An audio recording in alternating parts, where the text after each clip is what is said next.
Anton Silayev appeared on Bob McKenzie's first ranking of the season, but before that, he wasn't in the spotlight. He didn't have a great season in the NHL last year. He only scored 8 points in 41 games in the regular season, but his start in the KHL had him climb up draft list. He scored 6 points in his first 9 games. That's rare for a draft-eligible prospect. And he's not a forward, he's a defenseman. It was even more impressive. He won a role on Torpedo's blue line, and he's now playing regular minutes for them. His production has slowed down, yes, but what has really impressed scouts so far are not just Silayev's scoring numbers, but this number, 6'7". Not only is he a regular KHLer in his draft year, but he would already be one of the biggest players in the NHL.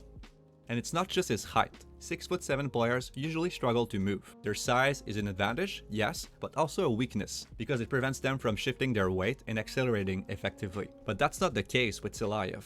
He's probably one of the best skaters in the entire draft, and that might be underselling his mobility, honestly. His mechanics are extremely good. I don't think I've ever seen a prospect with his size move as well as he does. He seems to have the right body proportions, the right flexibility and strength to get in a low explosive posture as he moves. His knees advance past his toes, he has a deep knee bend, and he can twist his upper body away from his lower one to change directions quickly and even pick up speed out of turns. He has close to perfect extensions, both in forward strides and in crossovers, and he's a great backward skater.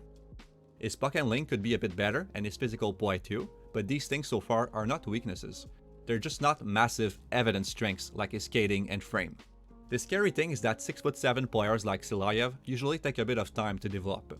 What I'm saying is that this might not be his final form. We could be watching him somewhere in the middle of his development arc.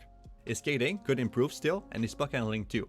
Maybe he could even learn to use both of those abilities at the same time at a higher level and become a dangerous offensive player. That would only increase his upside, as his tools already project well to a shutdown NHL game.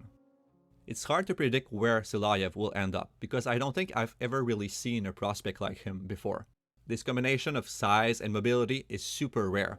I don't want to make him seem like he's a perfect prospect, however, because he has some clear flaws too. He will need to improve his reads all over the ice to become worthy of a top-end spot at the draft. We do have some concerns about his ability to process and anticipate the play at this stage, and while he's an amazing skater, especially for his size, the way he skates, the routes he takes, and his positioning could improve. He makes a lot of impressive plays and many mistakes too. Because of his amazing tools, the game will always be easier for him than other players. He can recover, he can catch up to opponents and knock the puck away from a mile away, and he can even defend multiple players at the same time. But his development can't stop there. He can't rely on these advantages only, otherwise smarter players will expose him, and he won't live up to his potential.